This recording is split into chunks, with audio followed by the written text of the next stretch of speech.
ඇති මුනිදු මගේ සවුසිරි සැපතින් පිරි නුවරකි පිප්පලි නමින් අගේ ඔව් එනුවර සිදුන පුවතක් දැන් විරිඳුවට නැගේ අසූකෙලක් දන සම්භාරයකට හිමිකම් කියමින් විසුවේය මහසිටු පවුලක් හෙබිවුන නිති ගුණ දහමින් ආදරයෙන් කරුණාවෙන් වාසය කරන අතරට උන්සඳ වගේ කුමාරයෙක් දී උනාය සිටු මැදුරට දෙව්රම් මහ විහාරේ බුදුරජාණන් වහන්සේ වැඩවසන සමයේ තිබුණ පිප්පලී කියලා නුවරක්. මේ පිප්පලී නුවර ජීවත් වුණා 80 කෙලක් ධන සම්පත තියෙන තරුණ සිටු යුවලක්. සිටුවරයට දාවීමෙන් ගැප්ගත් තරුණ සිටු දේවිය දසකඩ මාසයේ ලැබීමෙන් ලක්ෂණ පුතෙක් බිහි කළා. මෙන්න මේ පුතාට නාමයක් තබනවා. රන්වන් පෑයෙකි සිරුරේ මුව පුන්සඳ මඩල මිනි පිම්බර මේ කුමරාට පිප්පලිය නම තැබුණි මව්පියන්ගේ ආශිර්වාදය මැද කුමරා තැනින්නි පස්වසරක් පසු වෙන විට සිම්සාලාවට යවන්නි නාමයක් තැබුවා පිප්පලී කියලා. මේ පිප්පලී කුමාරයාව ඉතා ආදරයෙන් කරුණාවෙන් රැක බලා ගත්තා. දවස් සුමාන මාස වර්ෂ ගණන් පසු වීමෙන් පිප්පලී කුමාරයට වර්ෂ 5ක් වෙන විට මේ සිටුවරයත් සිටු දේවියත් පුතාට තියෙන ආදරේ නිසා සෙනෙහස නිසා සිප්සාලාවට යවුවා ශිල්පේ හැදෑරීම සඳහා. ගෞරවයෙන් ගුරුතුමාට ශිල්ප සතර හදාරන්නි. ඔව් මෙම පිම්බර කුමරුන් 12 වසර ඉක්මවන්නි. අවසන් කරමින් ඉගෙනුම තම මැදුරට පැමිණෙනවා. සතුටින් ආදර මව්පිය දෙපළගේ පානම දිනවා. දකිමින් පිම්බර පුතාව සතුටින් සිත ඉපිලෙනවා. සිඹිමින් හිස අදරින් සියලුම විස්තර විමසනවා. ගුරුවරයාට කීකරුව බොහොම දක්ෂ අන්දමට මේ පිප්පලී කුමාරයා ශිල්ප ශාස්ත්‍රය හදාරන්නට වුණා. වසර 11ක් ශිල්පේ හැදෑරුව පිප්පලී කුමාරයාට 16 වසරක් වෙනකොට කෙන අවුරුදු 16ක් වෙන විට ශිල්පේ හැදෑරීම අවසන් කරලා සිටු මාලිගාවට පැමිණ මව්පියන්ගේ දෙපා වැඳලා මව්පියන්ට ආචාර කළා. මෙන්න මේ මව්පිය දෙපළත් පිප්පලී පුතාව ආදරයෙන් පිළිගත්තා. සියලුම විස්තර මව්පියන්ට පහදා දුන්නා. පවසා සියලුම විස්තර පිප්පලී එම සිටු කුමරා සනසා ඔවුනගේ හදවත් මැදුරේ පසු වෙතියවරා.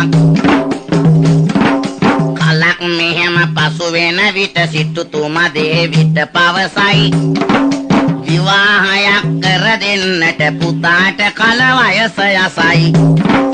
කතා වෙලා මේ දෙන්නම විවාහයක් කර දෙන්නට පුතාගෙනුත් ඕන සිතුවා එම කාරණේ විමසන්නට.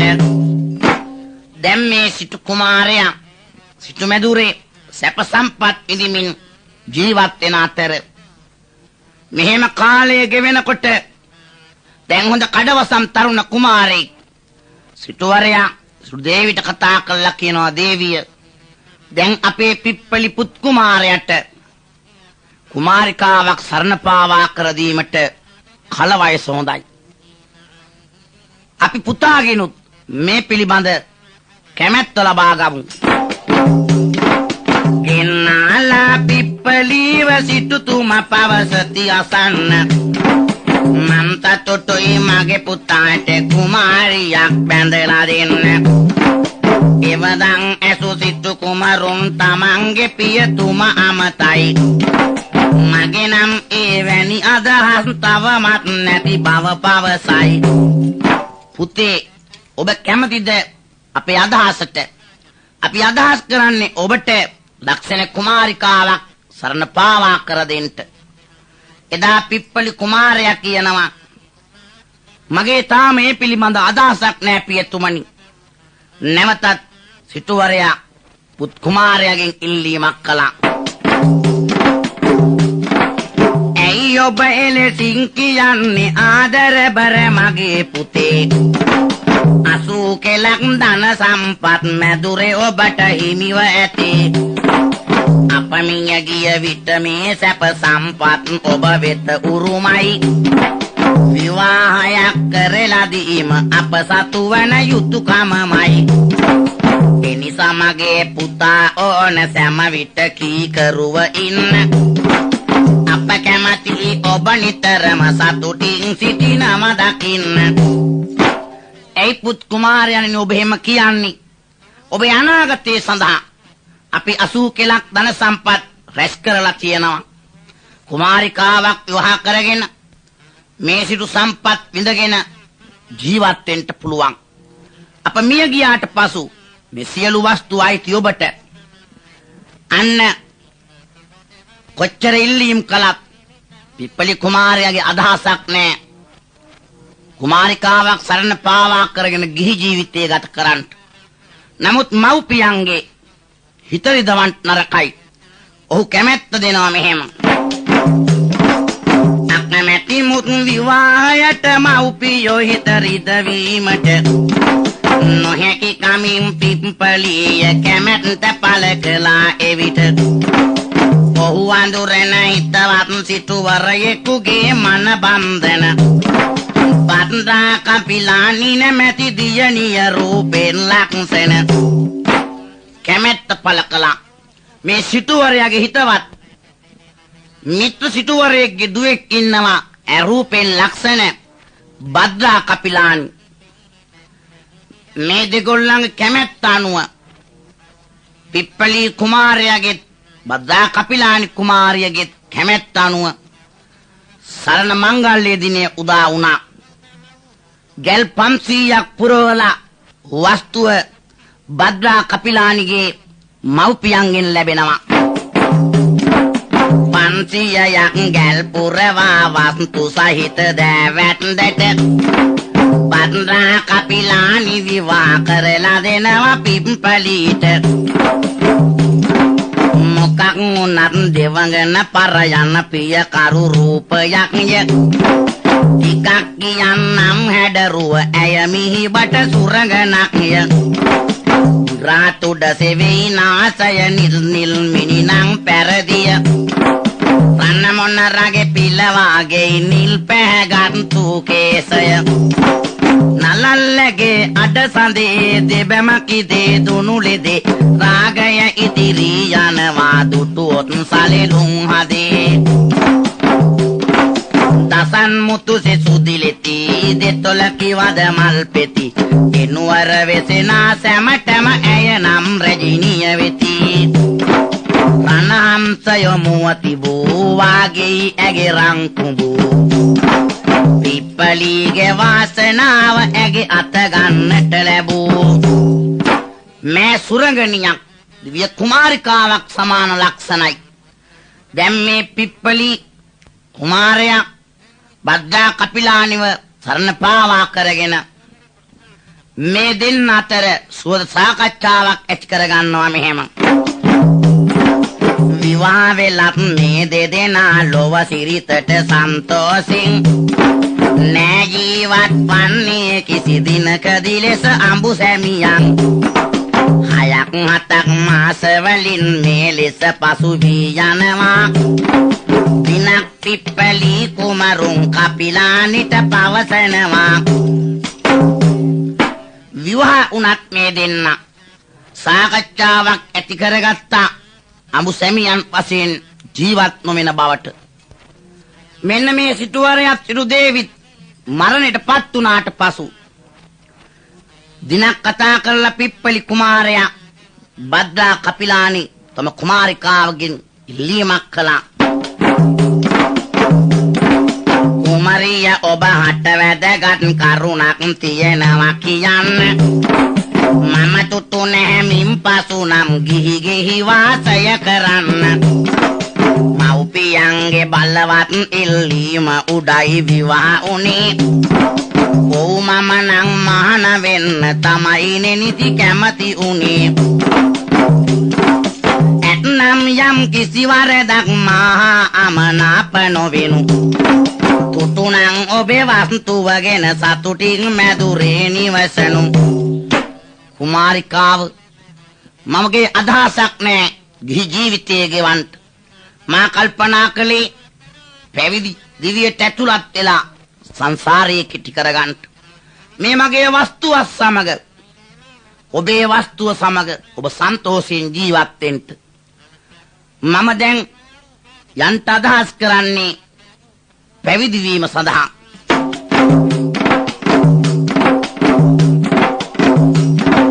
මා සතු සියලුම වස්තුව දුගි මගියන් හට දන් දී පිට වී යමි සිල් රැකුමට හිමාල මහ වනට වැදී නෙත දුටුවොත් සුසිල්වතෙක් ඔහු ඇසුරේ මහාන වෙන්නේ ඒ පින් ඔබටත් හිමි වෙයි එනයින් නිවනය ලැබෙන්නේ දැන් මගේ අදහස සිල් රැකීම සඳහා හිමාල වනයේට යෑම මෙවදන් ඇසූ බද්දා කපිලානි පිප්පලි කුමාරයාගෙන් ඉල්ලීමක් කළා මෙවදන් ඇසූ බද්දා කපිලානි කුමාරි කඳුළු සලා පවසන්නට විය කරුණක් සිටු කුමාරුගේ මුහුණ බලා හිමියනි ඔබගෙන් නම් මට කිසි වරදක් නැහැ දිලා මම වරයක් ඉල්ලන්නේමි ඔබගේ පායුග වැඳලා වස්තුව සැමදම් දීලා ඔබ යනවා නම් මහනට ලස්සන ඔබේ පසුපස එමි මගේ වස්තුව දම් දී සිට ස්වාමිනි ඔබ වස්තුව දුගී මගේ යාචකයින්ට දම් දීලා සිල් රකින්ට යනවා නම් මමත් මගේ වස්තුව දම් දීලා මං ඔබේ පසුපස එනවා සිල් රැකීම සඳහා මේ පිප්පලි කුමාරයා කොච්චර කීවත් කුමාරිකාගේ අදහසත් ජීවිතෙන් නික්මී සිල් රැකීම සඳහා යෑමටයි ඔබමන දේවල් කීවත් ඇය මැදුරේ නවත්වන්ට අඬ පවසයි කුමරිය මමත් තෙනවා මහාන වෙන්ට පින්වත් මේ දෙදෙනා සියලුම වස්තුව දන් දීමෙන් කහවත් ඇඳගෙන සිරුරට යයි නොවරින් පිටවීමෙන් අන්න එදා බද්දා කපිලානි අතින් පිප්පලි කුමාරයාගේ හිසකෙස් මුඩු ගෑවා පිප්පලි කුමාරයා අතින් මේ බද්දා කපිලානිගේ ලක්ෂණ කෙස් පැටිය කපා දමා හිස මුඩු ගෑවා කාවත් ඇඳගත්ත මේ දෙන්න සියලුම වස්තුව දුගේ මගේ යාචකින්ට දන් දීලා ඒ ලස්සන සිටු මාලිගාවෙන් සිටු සම්පත් අත්හැරලා සංසාරේ කිටි කර ගැනීම සඳහා ගමන් ආරම්භ කරනවා පිට වී නුවරින් ගව් ගණනක් යයි දෙදෙනා ඈතට සැදෑවතෙක් දුන්නොත් අරගන්නව තම කුසයට මෙලෙසින් ගම් දන උනියම් ගම් පසු කොට යන අතරේ මිනිසුන් නෙත දොස් පවසන්නේ මේ දෙන්නට වරේ දැන් මේ දෙදෙනා ගමන් කරනකොට සැදෑවතෙක්ගෙන් ආහාර වේලක් ලැබුණොත් අනුභව කරනවා නැත්තම් කුසගින්න ගමන ආරම්භ කරනවා අනුන්ගේ ඕපාදූප සොයන සමහර අය මෙන්න මෙහෙම මේ පින්වත් පිප්පලි කුමාරයාටත් බද්දා කපිලානිටත් දොස් පවරන්ට වුණා මහාන වෙලත් මේ මිනිසා අඹුවක් අරගෙනයි යන්නේ කොහොමද අපි මේ වගේ උදවිය හට දානයක් දෙන්නේ මේ වැනි ඔය නොයෙක් කතා කුමරුගේ සවනී ගැටෙන්නේ ඉවසාගෙන එන තුරු තුම්මන් හන්දියකට වැටෙන්නේ දැන් මිනිසුන් කියන මේ සෑම කතාවක් පිප්පලි කුමාරයාට ඇහෙනවා. පේනවනේ මහාන වෙලත් මේ තැනැත්තා තමන්ගේ සුඳුරියවත් පසුපසින් එක්කන් යනවා ලැජ්ජ නැතුව. ඉතින් අපි කොහොමද මේ වගේ කෙනෙකුට දානයක් දෙන්නේ? පිප්පලි කුමාරයා සියලුම දේ ඉවසගෙන බද්දා කපිලානි සමග ගමන් ආරම්භ කළා. එක්තරා තුම්මන් හන්දියකදී නතර වෙච්ච පිප්පලි බද්දා කපිලානිට මෙසේ ඉල්ලීමක් කළා. නැවතී පිප්පලි කුමරුන් බද්දා කපිලානි වෙතෙහි කරුණක් පවසන්නට වියසලමින් කඳුලැලි දෙනෙතෙහි අප තව දුර මෙසේ ගියොත් අප ගැන නොමදත් මිනිසුන් නොයෙකුත් දේ පවසනවා පව් පුරවා ගනිති එයින්. එනිසා කපිලානිය ඔබ තුට්ටු පාරක ගමන් ගන්න. ඉතිරි මාවතේ මම යමි සිල් රැක නිවනය ලබන්න. බද්දා කපිලානි අපි මෙසේ තවදුර ගමන් කළොත් අපේ අදහස් නොදන්න අය නොයෙක් කතා කියලා පව් පුරව ගන්නවා. ඒ නිසා මේ තුම්මන් හන්දියෙන් ඔබට කැමති මාවතක ඔබ ගමන ආරම්භ කරන්න. මට ඉතිරි වෙන මාවතේ මම ගිහින් සිල් රැකලා සංසාරේ කෙටි කරගන්නම්. අන්න එදා බද්දා කපිලානිය පිප්පලි කුමාරයාට වැඳලා ගමන ආරම්භ කරා මෙහෙම. වැඳලා තුන් විටක් තමන් පෙම්බර සැමියට කුමරිය නගලා පය යන අතරේ සිදුනි කරුණකි පුදුමය. වෙන් වී යන මේ අයගේ අහෝ වියෝවෙන් මිහිකත ගුගුරා හැඬුවානේ එහි වේගින්.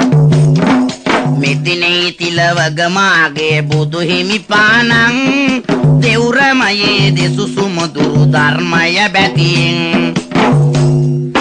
වැන්ද තුන් වතාවක් පිප්පලි කුමාරයාට ඔහුගෙන් අවසරයගත් බද්දා කපිලානිය මාවතක් ඔස්සේ ගමන ආරම්භ කළා. අන්න ඉතිරි මාවතේ පිප්පලි කුමාරයා ගමන් ඇරඹුවා. මිහිකත හඬන්ට වුණා. එදා බොහොම ශෝකයක් පැතිරුණා. බුදුරජාණන් වහන්සේ දෙවුරම් මහ විහාරේ ධර්ම දේශනා කරනවා. කාටත් කරුණාව, අනුකම්පාව, මෛත්‍රිය පෙන්වනවා. එදා බුදුරජාණන් වහන්සේට මේ මිහිකත ගූරන හඬ ඇසිලා බැලුවා බුදුනෙතින් කාටද යහපතක් සිදුවන්නේ. මිහිකත ගුගුරන නාදය ඇසිලා බැලුවේ බුදු හිමි බුදුනෙත යොමලා.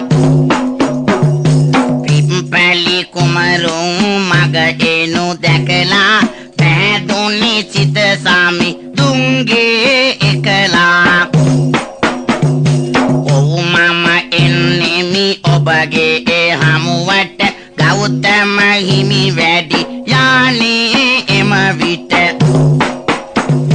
ඉන්ද්‍රනීල බුදු රැස්මාලාවන් විහිදා වැඩ සිටියේ බුදු සමිඳුන්. විහිදා වැඩ සිටියේ බුදු සමිඳුන්. එදා බුදුරජාණන් වහන්සේ මේ පිප්පලි ගමන් කරන ඉදිරි මාවතේ රුක මුලක් ළඟට වැඩලා නීල පීත ලෝහිතෝදාත මාංජේෂ්ඨ බුදුරැස් මාලා විහිදන් වැඩ සිටියා. එදා පිප්පලි දැක්ක මේ බුදුරැස් මාලා විහිදම් සිටින කාන්තිමත් ශාන්තිනායක ලෝතුරු අමාමෑණියන් වහන්සේව. පිප්පලි කුමරු බුදුරජාණන් වහන්සේ ළඟට පැමිණ ඉතා කරුණාවෙන් ශ්‍රද්ධාවෙන් දන නමස්කාර කර ලෝතුරු අමාමෑණියන් වහන්සේට වැඳා.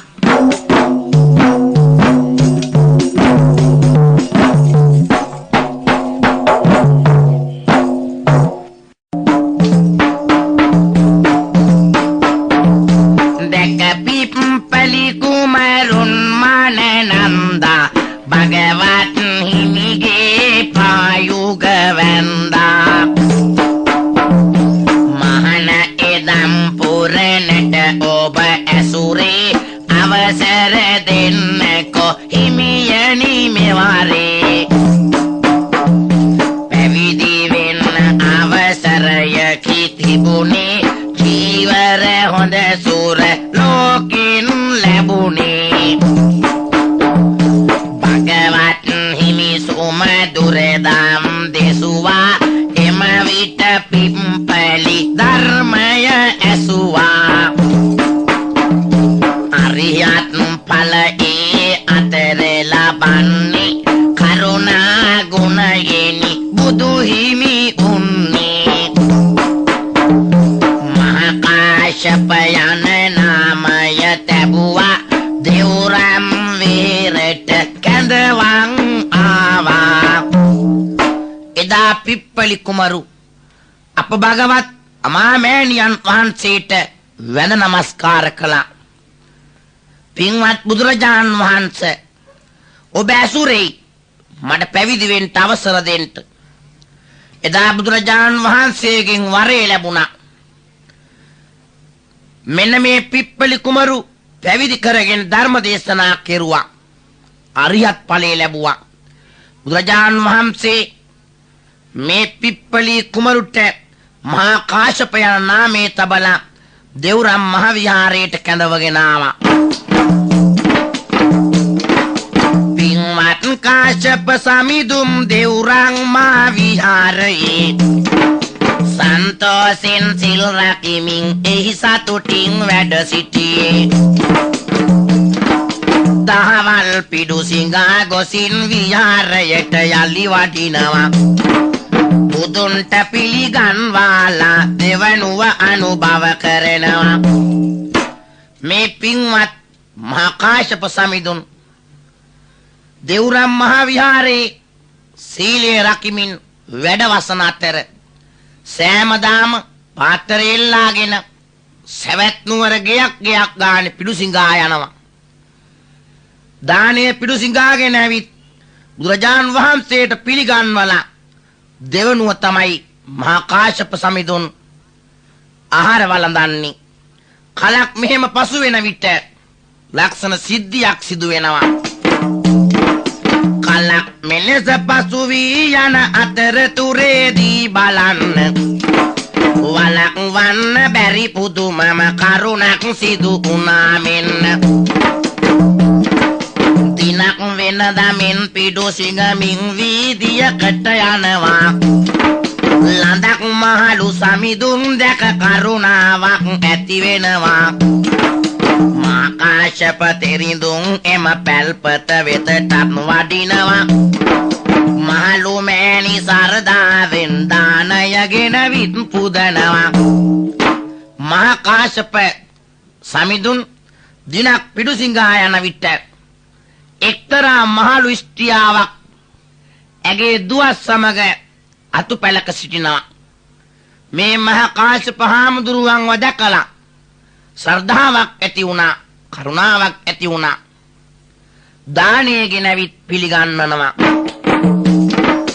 බාර රැගෙන බෙදුව දානේ පින් අනුමෝදන් කරන්නේ සතුටට පත් මහලු අම්මා තෙරිඳුට වදනක් කියන්නේ මාත් දියණියත් පමණයි කල් ගෙවන්නේ මෙම නිවසේ සාමිනි ඔබතුමා දකිමින් ඇති වුණ හිත සන්තෝෂේ මින්පසු ඔබතුමා සෑම දින මාගේ නිවසට වඩින්න මං සරදාවෙන් දෙන්නම් දානය අනුභව කරන්න මහලු අම්මා කියනවා අනේ ස්වාමින් වහන්සේ දිනපතාම මගේ නිවසට වඩින්න මං ඔබ වහන්සේට දානේ පිළිගන්වන්නම් මෙන්න මේ ඇරයුම පිළිගත් මහා කාශ්‍යප සමිඳුන්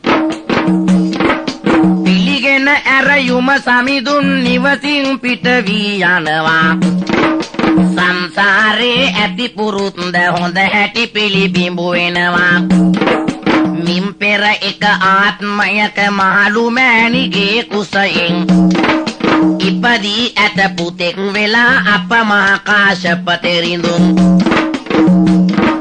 ඒ දරු සෙනෙහස ඇතිවීමේ බවයෙන් ඇගේ සිතට පෙළඹුණේ සෑමදාම සමිඳුන් හට දන් දීමට මේ මහලු අම්මා මහා කාශ්‍යප සමිඳු ගැන කරුණාවක් ඇති වුණේ පෙරේක් ආත්මයක මහලු මවගේ කුසෙන් මහා කාශ්‍යප සමිඳුන් පුතෙක් වශයෙන් උපත ලබා තිබෙනවා ඒ දරු සෙනෙහස මේ ආත්මෙත් ඇතිවීමෙන් තමයි දිනපතාම දානේ පිළිගන්නන්ට පොරොන්දු වුණේ.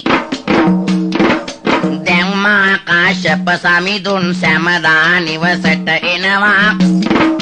පින්වත් ඒ මහලුමවත් දානය පිළිගන්වනවා.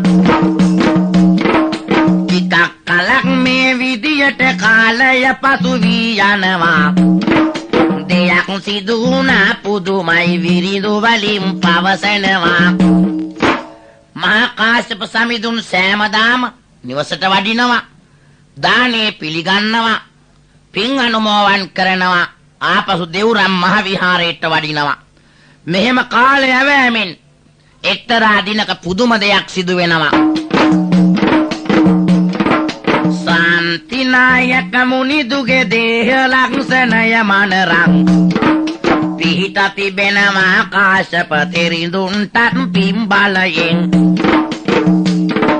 සුළු කරුණකි වෙනසක් දෙදෙනාගේ අතරේ තිබෙන්නේ. එය හරි හැටි නොදත් කෙනෙක් නැහැ කිසි විට හඳුනගන්නේ.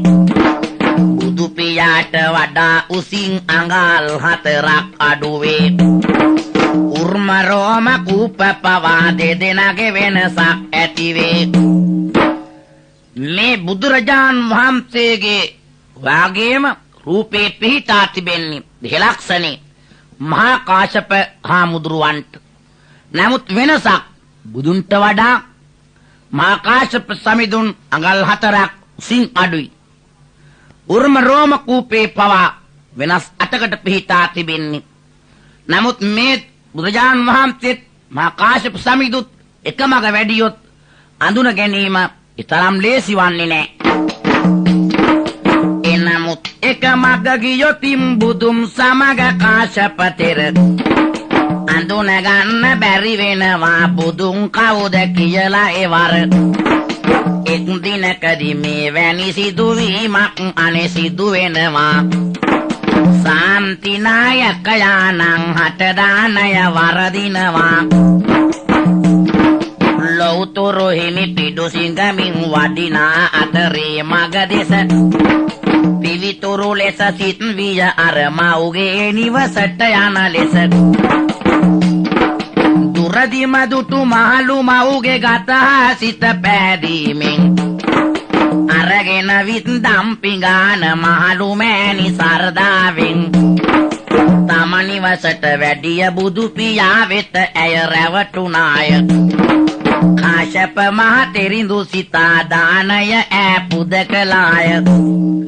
එක්තරා දිනක් බුදුරජාන් වහන්සේ පිඬුසිඟා වඩින අතර මෙන්න මේ මහලු මවගේ නිවසට වැඩියා. මහලු මව හිතුවේ මේ කාශ්‍යප සමිඳුන් තමයි. සෑමදාම මහා කාශ්‍යප සමිඳුන්ට පූජා කරන දානේ එදා බුදුරජාන් වහන්සේට පූජා කළා.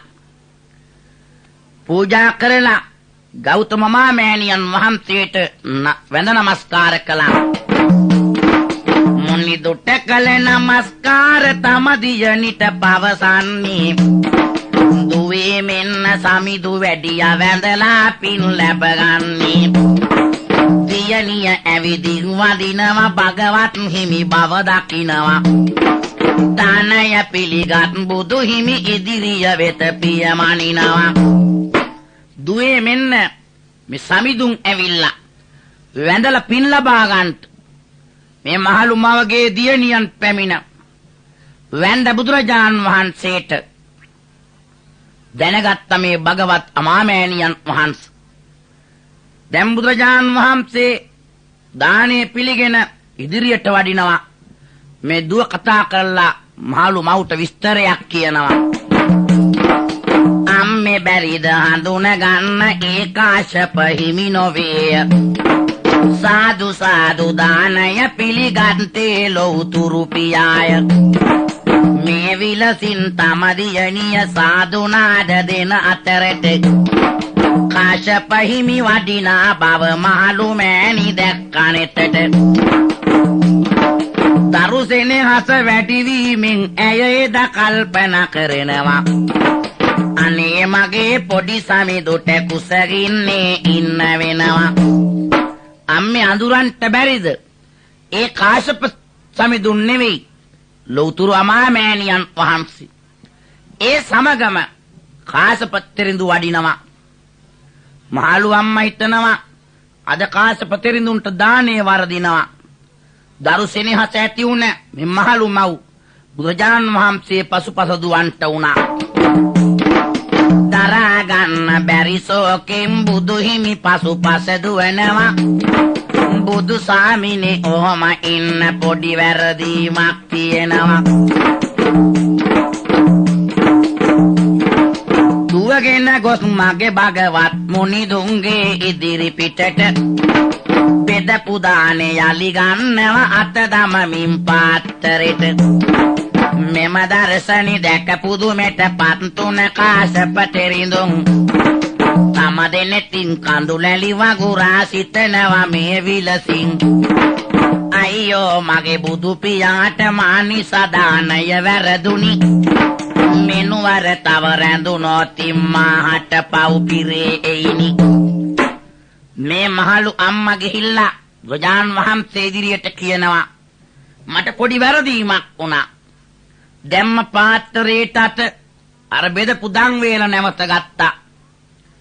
මේ දකිනව මහා කාශ්‍යප තෙරිඳු දුකක් ඇති වුණා. මානිසා ගෞතම මාමෑණියන් වහන්සේට දානේ වැරදුනා. මම තව මේ නුවර රැඳී සිටින්න නරකයි. මම යන්න ඕන පිප්පලී නුවරට. යොසුලුවම ගොස් දෙවුරම් විහාරයට දැක මුනිදුව වැඳලා තම නුවරට යන්නට එදන් අවසර ඉල්ලුව. ලැබගෙන අවසර හිමිගෙන් පැමිණියේ පිප්පලී නුවරට. දැකලා පිප්පලී උයන පළසහ ගල්ලෙන දෙනෙතට යොසුලුවම ගිහිල්ලා දෙවුරම් මහ විහාරයට බුදුරජාණන් වහන්සේට වැඳලා අවසර ඉල්ලුවා පිප්පලී නුවරට යන්න. අවසර අරගෙන ආව පිප්පලී උයනට. විල දැක්කා, ගල්ලෙන දෙන දැක්කා. අන්න මේ පිප්පලී උයනේ සිට සීලය ආරක්ෂා කරන්නට වෙනවා. අදිෂ්ඨානයක් ඇති කරනවා මෙහෙම. මගේ භගවත් බුදු පියාට යම් විපතක් සිදු වුණොතින් මල් පරවි විල බොරවේ අදිස්ථාන කළේ මෙලෙසින්. ඉම්පසු සිල් රකිමින් තෙර කලක් මෙහෙම වැඩ වසන්නේ. දැන් මම බුදු පියාගේ පරිනිර්වාණය ගැන කියන්නේ. එදා මහා කාශ්‍යප තෙරිඳු අදිෂ්ඨානයක් ඇති කළා. ත්‍රිලෝක තිලක වූ අසම සම වූ කාන්තිමත් ශාන්තිනායකයන් වහන්සේට යම් කරදරයක් විපතක් සිදු වුණොත් මේ විල බොර වෙන්න ඕන. මේ ලක්ෂණ මල් පරවෙන්න ඕන. එසේ අදිෂ්ඨාන හිතලා සීල ආරක්ෂා කරමින් පිප්පලී උයනේ වැඩ වාසය කරන අතර බුදුරජාණන් වහන්සේ පරිනිර්වාණයට ළඟා වෙනවා. තුන්ලෝ ගුරු පදවි ලබා දස බල මරු බින්ද මනරම් පන්සාලිස් වසක් තිස්සෙලෝ සතුනට දෙසු සදහම්. දෙවි දත් තෙර අජාසත් සමගින් අංගුලිමාලට සෝපාකට රාහුලටත් සුනීතටත් මෙත් වැඩුතුට භව සංසාරෙන් මුදන්න ලොවග සියලු සතුන් වෙතෙහි මෙත්තා මුදිතා කරුණා උපේක්ෂා වැඩු සැවොම වෙතෙහි. අංගුලිමාලට දෙවිදත්තර තෙරිඳුට අජාසත්තට ආලවක යක්ෂයට සෝපාකට රාහුලට සමග සුනීතට චිංචිමාන විකාවටත් එක වගේ මෙත් වැඩුව 45 වසක් තිස්සේ සුනිමල ධර්මයේ දේශනා කළ ගෞතම මාමෑණියන් වහන්සේ ලිච්ඡවි රජමල් උයනේ අවසන් මහා ගමන වැඩියා. ඒ මහා උත්තරීතර හිමිලිච්ඡවි මල් උයනේ අවසන් මහා ගමන වැඩියේ සැතපී පිරිනිවියානේ. රජදරුවන් සිටු දරුවන් කඳුළු සලාපුදයි කුසුම් ආනන්දය මහ තෙරිඳුන් හඬ හඬ හෙළනවා සුසුම්. සාමිනි බුදු සාමිනි බෑවාවනු සෝගිනි මට දැන්නම් මාසෙනේ බර මගේ බුදු සමිඳුනි ඉවසන්නද කෙලෙසින් මම ඉවසන්නද කෙලෙසින් ඇයි අහෝ නොදොඩා සිටින්නේ සැතපි දැන් යහනක් මත්තේ පවසනු බුදු වදනක් ඔබේ මුවින් මට සතුටක් නැත්තේ එදා ලිච්ඡවි රජමල් උයනේ අමාමෑණියන් වහන්සේ පිරිනිවන් පෑවා. රජදරුවන් සිටුදරුවන් කඳුළු සලනවා අඬා වැළපෙනවා. ධර්ම භාණ්ඩාගාරික ආනන්ද තෙරිඳු හඬා වැළපෙනවා දුක කියනවා. අනේ පින්වත් බුදුරජාන් වහන්සේ ඇයි ඔබ කතා නැත්තේ? ඔබේ ඔය බුදුමිමුවින් එක දම්පදයක් කියන්ට මං ඉතින් කාට මින් පසු සලකන්ටද? එදා බෙදා දම් රසේ ඔබගේ දැනුදු මට ඇසෙති උදාගෙන මල් වඳිමි පායුග බල බල රන් රුවැති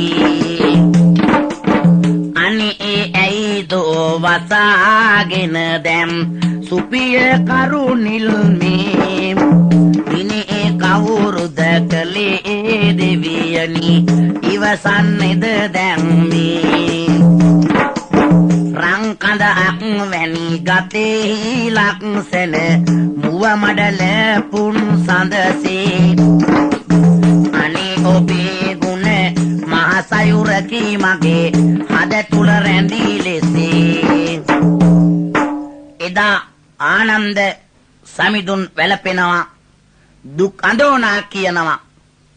ලිච්ඡවි රජමල් උයනේ රජවරු සිටුවරු ඇතිඇමතිවරු මල්ලව රජ දරුවෝ සිටු දරුවෝ ශෝකයෙන් පසුතැවිලි වෙනවා. බෑනේ මේ දුක්ගිනි තව තවත් වවන්ට දරන් අනද තෙරිඳුන් හඬා වැළපෙයි අත් දෙක නළලි ගසන් මං ඔබටම සක් රජහා දෙවියෝ සාදු නාද දෙන්නි රජවරු සිටුවරු සෑම දෙනා දේහයේ කටයුතු කරන්නේ සඳුන් කඳින් චිතකේ සදා දේහය තැම්පත් කරනවා ඉසිමින් තව සුවඳ තෙල්ද චිතකය වෙත ගිනි තබනවා සඳුන් චිතකයක් සදා සඳුන් තෙල් දමා චිතකයට ගිනි තැබුවත් ගිනි ඇවිලෙන්නේ නැහැ. කොපමණ ගින්දර තැබුවත් නැහැ චිතකය නම් ඇවිලුනේ. දෙවිවරු රජවරු සිටුවරු සෑම දෙන පුදුමෙට පත්තුනේ. පිප්පලි ගල්ලේ වෙසෙන අපගේ කාශ්‍යප තෙරිඳුන් මල් පරවී විල බොරවී තිබෙනවා දුටු වේයනෙතින් වාවන්නට බැරි වී හද අයියෝ කියමින් එම විට අඬ අඬ කාශ්‍යප තෙරිඳුන් පැමිණෙරි ලිච්ඡවි උයනට අන්න කොච්චර ගිනි තැබුවත් ඇවිලෙන්නේ නැහැ. දෙවිවරු රජවරු සිටුවරු පුදුම වෙලා පිප්පලි ගල්ලේ සීල ආරක්ෂා කරන කාශ්‍යප තෙරිඳුන් දැක්ක මල් පර වෙලා විල බොර වෙලා දැනගත්ත බුදුරජාණන් වහන්සේට විපතක් පැමිණියා ලිච්ඡවි මල් උයනට වැඳගත් චිතකේට රන්දනේ ගාථාව කියන්ට වුණා. වැඳගෙන චිතකය වෙත හිමි රන්දනේ ගාථාව කියනවා. විවෘත වී එහි දොර සිරිපතුලේ අනේ රැස් දිලෙනවා. දෙවිවරු රජ සාසිතුවරු සෑම සාදු නාද දෙනවා. දෙවෙනි වරත් තුන්වෙනි වර හිමි ගාථාවම කියනවා. වැඳගෙන චිතකේ වෙත රන්දනේ ගාථාව කියන විට එහි දොර විවෘත වෙලා සිරිපතුලේ රැස් දිලෙන්ට වුණා. දෙවි රජවරු සෑම දෙනාම සාදු නාද දෙනවා. දෙවෙනි වරත් තුන්වෙනි වරත් රන්දනේ ගාථාව කියන විට මේ වගේ ප්‍රතිහාරයක් ඇති වෙනවා. එපමණ වෙලා ගිනි තියලත් දැල්ලුනේ නැති චිතකේ ඉතින් ගිනි නොතබා ඇවිලුනේ රම්දනේ ගාතාව බලෙන් අවසම් කරමින් මුනිදුගේ දේහයේ කටයුතු මනරං කාශ්‍යප හිමාතෙරිඳු වැඩියේ පිප්පලි වනයට විගසින් එදා රම්දනේ ගාතාව බලෙන් චිතකයට ගිනි ඇවුලුණා. ඒ දේහයේ කටයුතු අවසන් කරලා මහා කාශ්‍යප සමිඳුන් ආපසු වැඩිය පිප්පලි උයනට.